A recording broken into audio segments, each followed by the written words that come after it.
Good afternoon, everybody, and welcome to the next episode of the GovComms Collective.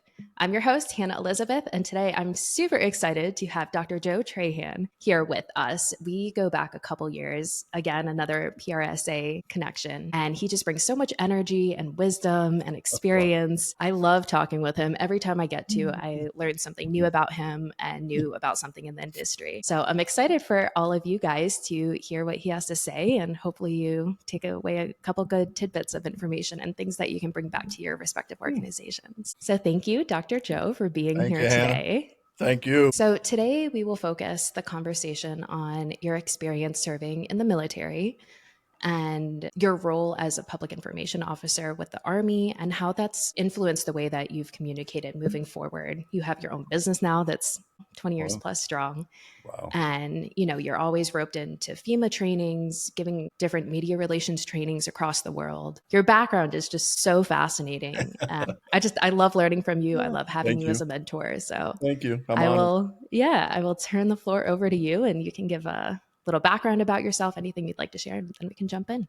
Well, thank you for this opportunity. It started, I imagine, when I was in college, I always had an interest in communications. I went to Tulane for my undergraduate, and unfortunately, they did not have a public relations degree. They still do not have one. And so I became an American military history degree. I changed my major a few times. I was in the Army ROTC. They paid for my education. So Tulane was $4,000 a semester, which was a lot of money. My parents couldn't afford it. So I did the route of the Army ROTC. For every year, you owed them a second year. So I took as many communication classes as I could take at Tulane as an elective, and it really helped me. I did a stint in grad school right after Tulane. I was going to become a history professor, and the history professor I was studying with unfortunately passed away. Supposedly would have been my last year there, so I went on active duty. I entered the Army in 78, 2 years later than my commissioning, and initially I was an armor officer.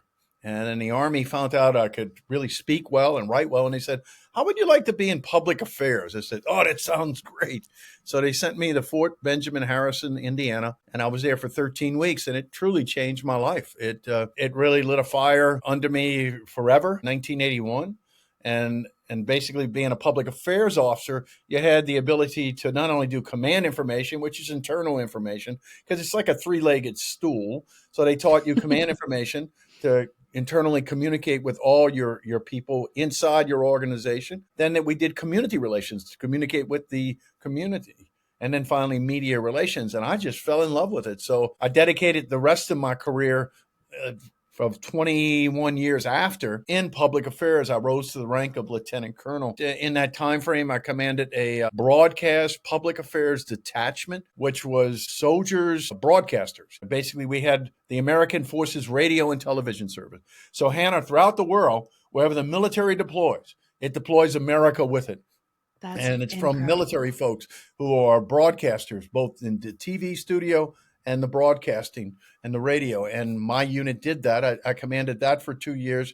I commanded a mobile public affairs detachment, which had journalists and broadcasters as well. And then finally, the termination, the end of my career, I commanded a press camp headquarters out of Birmingham, Alabama.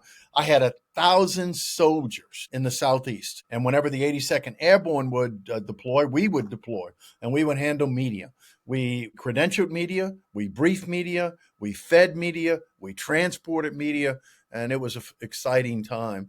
After that, I got out, I retired, and I went to work for the Department of Defense. I did 9 years as the Department of Defense media relations trainer. I actually trained Rumsfeld in 2000. I failed miserably in that 4-hour block of instruction. But I traveled the world. I was a civilian. I was a GS-13. I traveled the world training leaders, both senior leaders in the United States and allies of the United States. And I never thought a little boy from New Orleans, Louisiana would end up in Norway, 300 miles north of the Arctic Circle, for an exercise in the summer of 1999 with 7,000 NATO forces and our Norwegian friends. I was also the master public affairs instructor for the Defense Information School, which trained me in 1981. It's kind of like the inmates came back to run the asylum. And the other person who came to run the asylum was a guy who was my class leader in 1981 for the public affairs officer course. His name was Larry Eisenagel. He became the commandant, and he even made the comment that us two together are running this, and we were the inmates back in 1981. So the And it was a Suicide Squad of grand, PIOs. it was unbelievable. Yeah, it was. And basically, we're called Dinfo's Trained Killers. And it was a phenomenal 9 years with them. I traveled the world. And it just, the people, kind of like, what is that, Sesame Street, the places we'll go, or no, Dr. Green Seuss. Hampton Lane, Dr. Seuss, places I'll go.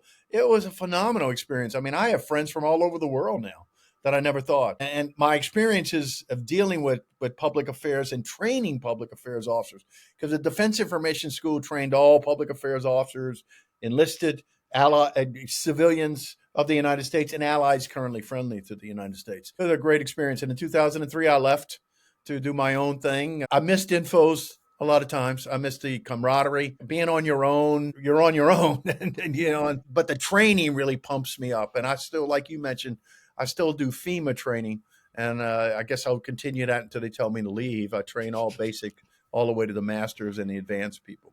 So maybe I just throw it open for any questions you might have. I'm just kind of a stream of consciousness here. I love it because there's so many tidbits that I just took away. And I'm like, I'm going to have to re listen to this probably 3 or 4 times to catch Yeah. everything that you just said.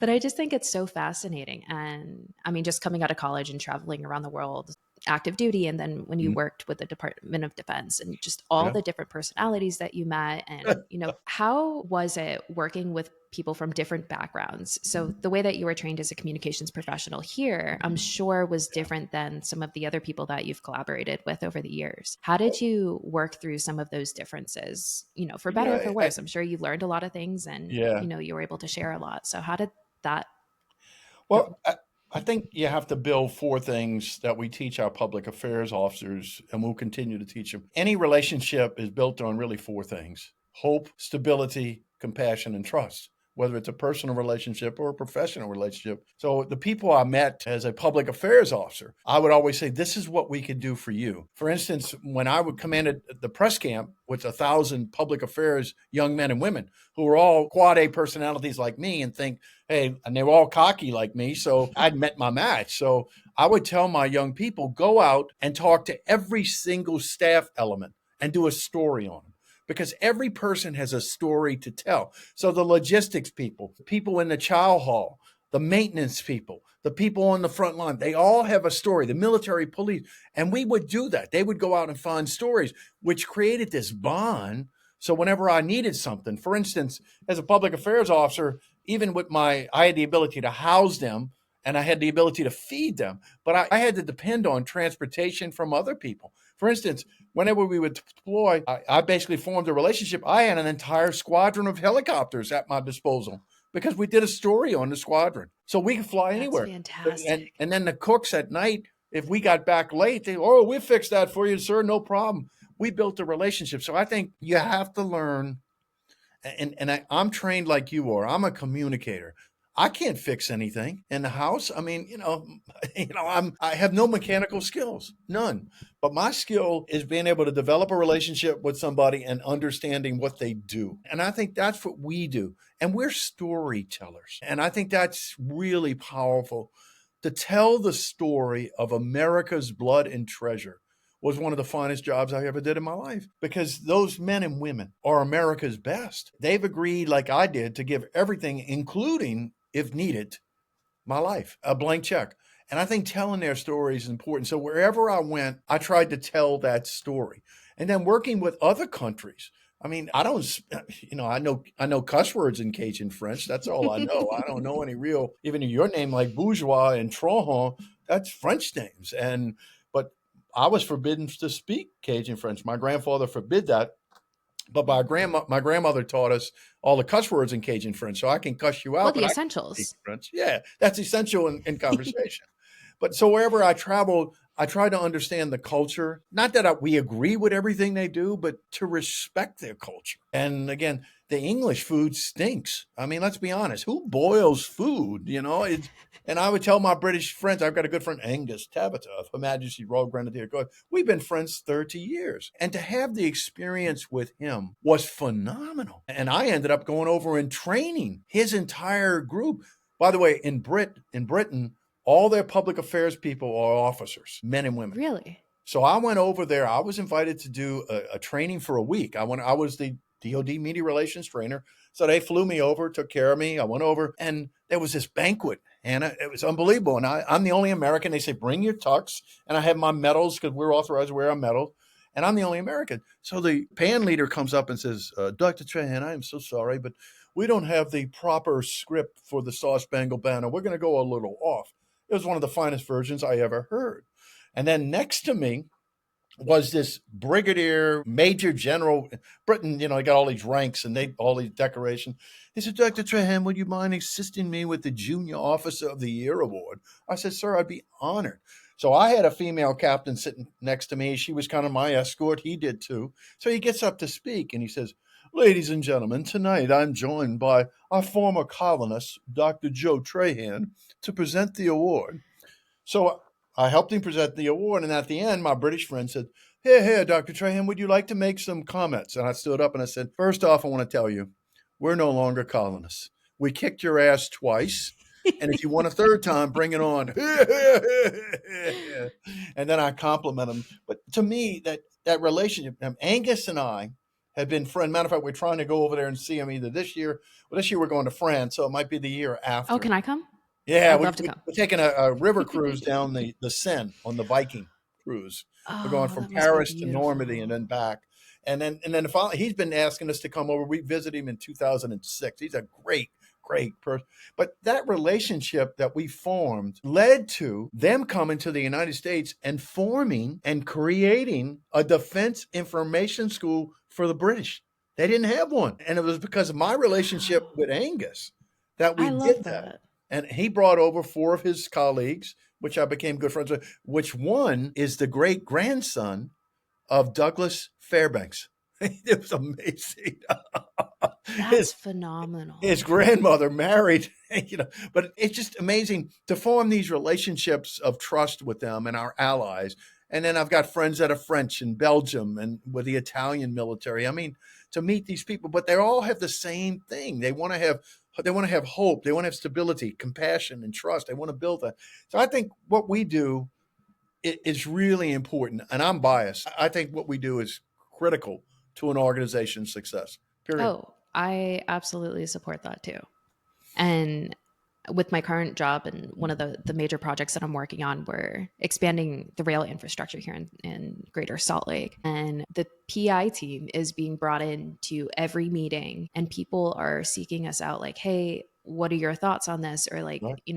bring new ideas to the next meeting. We want you to have a seat at the table, like make your voice heard. Bravo. And I think it's phenomenal to see different organizations. And I mean, I work with an engineering firm, which is notorious not to have communications as the forefront of a project, and Yeah. it's really cool just to see that support and the change and respect for communications. It's not as much of an afterthought as I think it was 10 years ago when I was Excellent. entering the field. I think there's a major shift and people are seeing that need.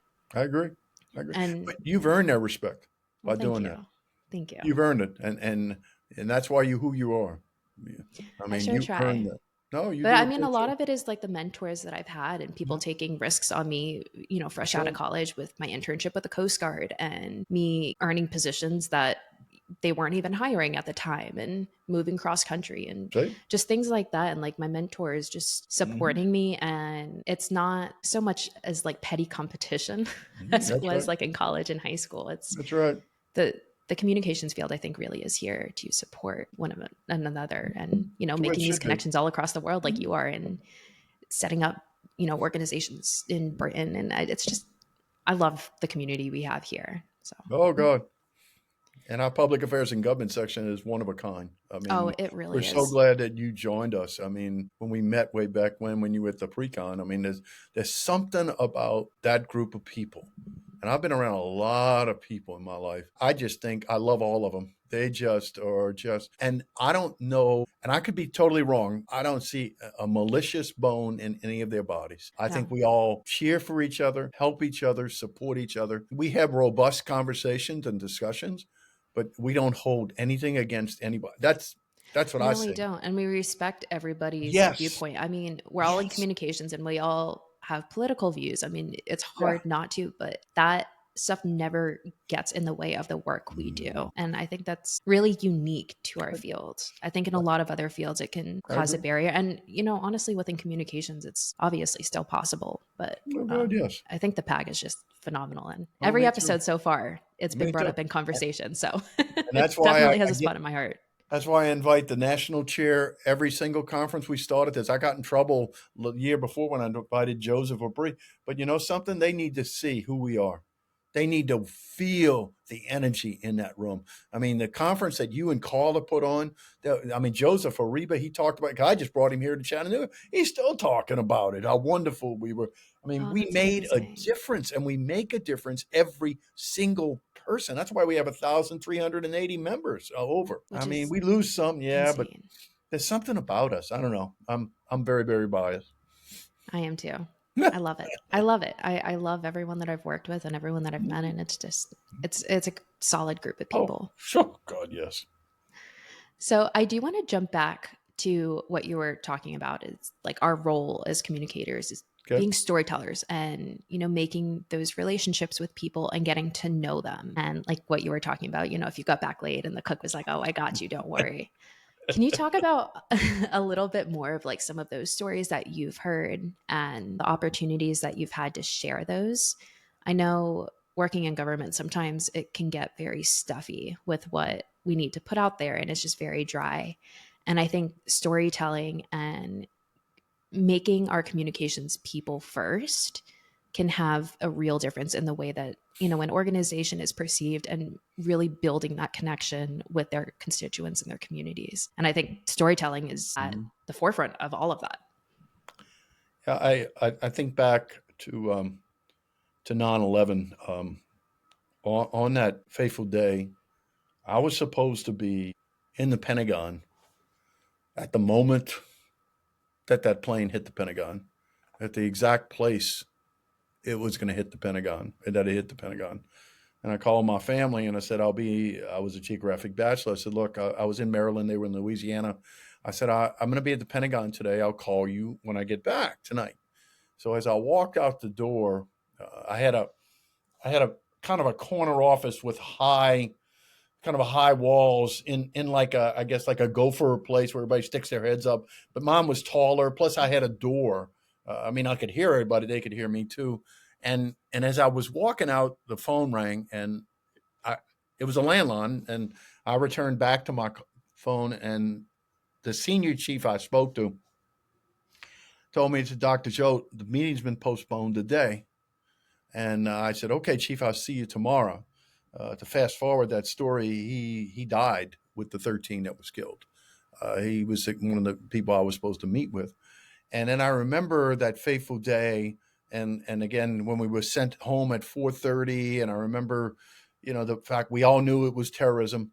And then I remember the next day, because I, the conversation was an essential employee or non-essential. Well, I tried to come in, but I sat in line for 8 hours that day trying to get into Fort Meade. Before 9/11, we had a blinking red light. That was the security. There was no security, even though with the NSA is there, no such agency. But they instituted immediate security lockdown type of thing. And I'll never forget people singing the Star Spangled Banner, God Bless America. No one complained.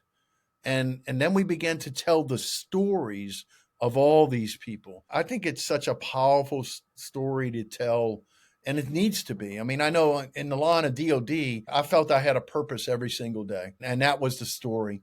And every person I taught with, every person I worked with, they had a story. I think it's powerful to tell people once you hear their story, and we all have something to tell. I think it's such a powerful tool. I know after 9/11, it galvanized our country. And if there's a time to do it, it would be now. I mean, that moment in history was phenomenal. The amount of outpouring and the storytelling. And then we told the story of those who died, of those who were injured. And then, of course, his people started serving all over the world and fighting back. But I think storytelling is so powerful for the morale of an organization. The train yards you're working on, extending those lines, those people who work on those lines, that's a great story by itself. I mean, how important is that for Utah to expand the rail lines. I mean, being in Utah with rail, what the major transatlantic railroad that came across Yeah. the United States at the end of the Civil War, 1867, that merged things. So I think telling those stories only strengthens internal morale. And secondly, I think the story offers people an opportunity to understand we're Yeah. people. I mean, you have a great career ahead of you. You have a Thank you. great personal life ahead of you. I mean, you have, and it's awesome. My career is past. I mean, the only thing I do now is just try to help as many people as I can, to train them, to pass on what I've done. And I think telling the story of the people that work in those rail yards, and telling the story of the people that work in Delta Airlines or something, it just raises morale and it raises an entire organization. So I think internally it helps. Externally, it helps people tell their story to not only the internal audience, but the external. And I think third, it also raises the success of an organization. I mean, I can tell in a second if an organization is, how can we say this, broken or morale is low. And I'll share this with you. Last night, I've been since 2021 the president of the Georgia Battlefields Association. The guy before me had been there 20 years. He's different than I am. He's much more anal retentive than I am. And I know that's a weakness I have. And then we put a guy on the board that was, I know this is not R-rated show, but he was an asshole. He is an asshole. And he and I clashed. He called me names, and I can be vindictive. I got a little Sicilian in me. You know, Sicilians, if you cut off one ear, they're going to cut off two ears. You know that thing. And he really troubled me, and I kept kind of, after I apologized to him for what happened, he still held it against me. So last night was his last night. And I got to tell you, I was kind of dreading the call on Zoom last night, but a number of the other officers said, "We got you back. We got you back." Well, he's passive aggressive, but now he's off the board. And I think about that. I think about this person who constantly nitpicked, never, always critical, never offering solutions. And I would tell him, "Hey, do you have a solution there?" "Well, I don't think you should." Well, okay, anybody can complain. So I don't know if I'm sidetracked here, but I just think I could see last night when he was gone, all of a sudden, we got 4 new trustees. All of a sudden, the whole organization lifted up. So I think storytelling by itself can help that. That's a long-winded way of saying that, I think. I don't know. I think it's true though. And going back to like the work that I'm doing with Frontrunner, which is that rail line, Excellent. again, I work with an engineering firm and Yeah. I'm in the communications department. But for this phase of the work, we're still very much in the design phase. Like we've only done 30% of the design for the rail line, but we're at the point where we're looking at property impacts Ooh, to people who live along the rail line. And, we'll have to buy part of their property because we need it in order to expand the rail. that's right. And when you're in the meetings, we refer to them as parcels. So, parcel 152 or whatever, and we're going to buy Wow. 30 feet of their yard or 30 feet of the property. And we take out the human element of Yes. it. So Yes, I think it's hard sometimes with government to realize that everything that you do impacts someone's life. definitely. So our job with communications is we're the ones who are going out and talking to the homeowners like, "Hey, this is the project that's going on. You might be impacted by it. And, we don't have the final plans yet, but we may need to purchase part of your property."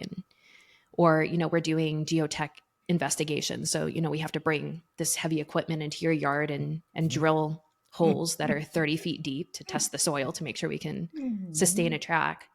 Are you okay with this? And it's like in those conversations, I think it really brings back to that storytelling and like the people first, because you hear about how they've lived on that property for 50 years with their family, or, this is a seventh generation farm that we're now taking away part of the property that's been in their homes and their families for generations. And, you sympathize with them and you hear their stories. Or just yesterday, I was going by and, we had to do some utility testing, which fortunately this isn't destructive at all. We just bring a hose, we connect it to the utility line. Thank goodness.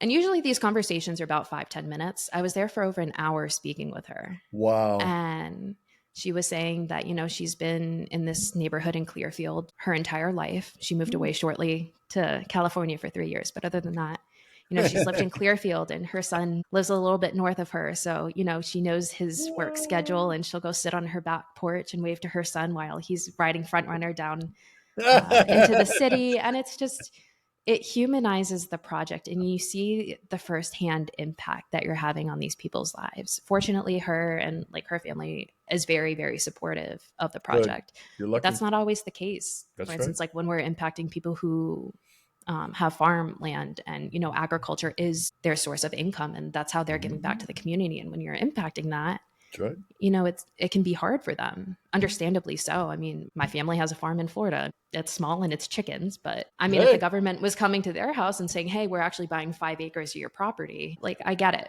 Like, you can sympathize with them. And being in communications, it's important to have these conversations with Yes. people because it can be hard and it's Yes. not always fun to do, and you can get yelled at, which definitely has happened. We've been cursed out, which in Utah, that's shocking.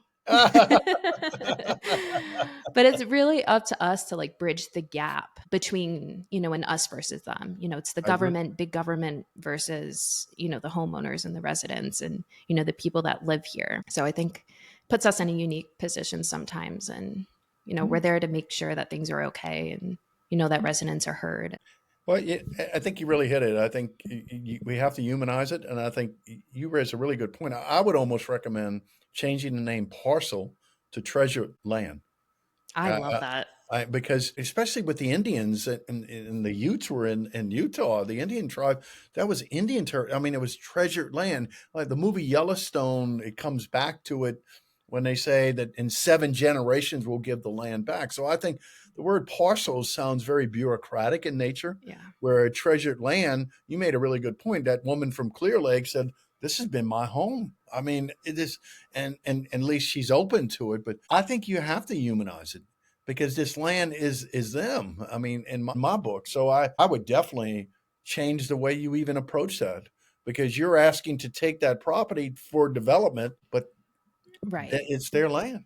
And the It's their idea is that all of these projects that we are working on, because it's with Utah DOT, is that, it's benefiting the greater good and it's yes, benefiting Utah for the long term. And, when the yes, Olympics come back here, it's going to help with that. So there is a lot of benefits. And I think a lot of it is sharing that with residents, but also not ignoring their concerns and making sure that they're as informed as they can be throughout each yes. stage of the project and not just sweeping it under the rug, not just treating them like a parcel. It almost strikes me, which is more work for y'all, but almost to collect a lot of these stories along this track that's going to be pulled together and collected in some sort of digital format where somebody can click on it, the stories that are told there. But I'm a big history buff, so that's always my problem because I just love being able to tell because we all came from somewhere. I love What that we idea. were is what we are, and I think by you moving to Utah and helping with this project, maybe we can digitize these stories that they'll be passed down. Just like there's such a big popularity for what Ancestry, 23 DNA, Yeah, 23andMe, and 23andMe. Yep. yeah. So I mean, I know my ancestry. I mean, and with my parents just passing, I just realized, and my daughter reminded me, Dad, you're the senior member of your family now. And she gave me this book. Tell me about your past, Dad. And she's on me all the time to write everything down because I'm it. Is it called Storyworth? Yeah, it's kind of like it's a booklet. It says, "Write down your story, Dad. Write down your story, Mom." Oh, I love that. Yeah, I've and you seen some of fill those in. pop up.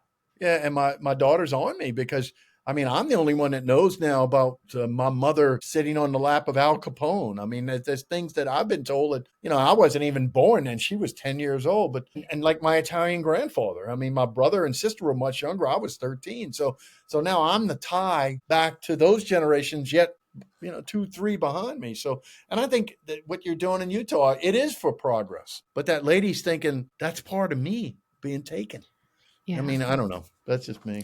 No, I And love that's a that. One great of the story. things that we had talked about once we do get closer to construction and the completion of the project, and it's like 6 years out, is telling people stories like how Frontrunner benefits them and how they're using Frontrunner to live their lives. Like for me, I use it Yeah. twice a week to get to one of our offices because I hate driving There you and it's a go. time suck. I am huge like environmental I conservationist. think Like that's excellent.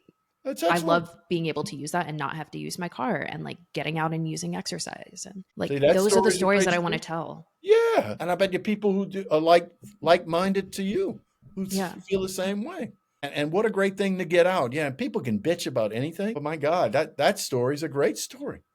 And it's You know? usually the small minority that are against, Always, and it's the always. loudest ones. It's the Oh, loudest ones that are the oh, most yeah, they opposed. bitch and moan and Yeah. complain. Yeah, it always is, and that's fine. I mean, you got to take that into Right. consideration, but still, it's using an outline. It's like teaching a class. I've had all the years I've taught, a bunch of people think I walk on water, and then one person says he's a jerk. He's the biggest jerk I've ever seen in my life. I can't imagine someone saying that. Well, I've had people say that. I've had people say I'm cocky, and 500 people say I'm wonderful. So and that's fine. But But you know your shit. yeah, well, and so I can not only talk it, I can walk it. So I Exactly. got the scars.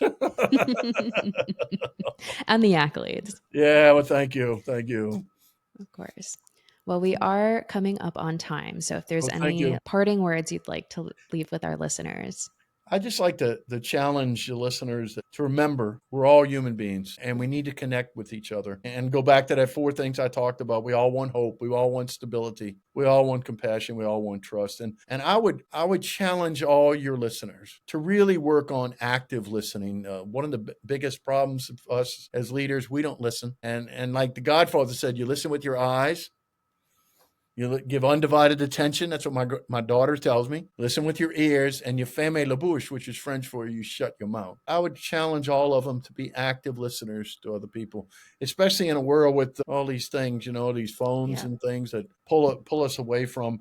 But I think the greatest human experience, and I got to tell you what I miss the most now about my parents being gone, is the conversations with them. I mean, I have the memories, but to hear their voices and to talk with them.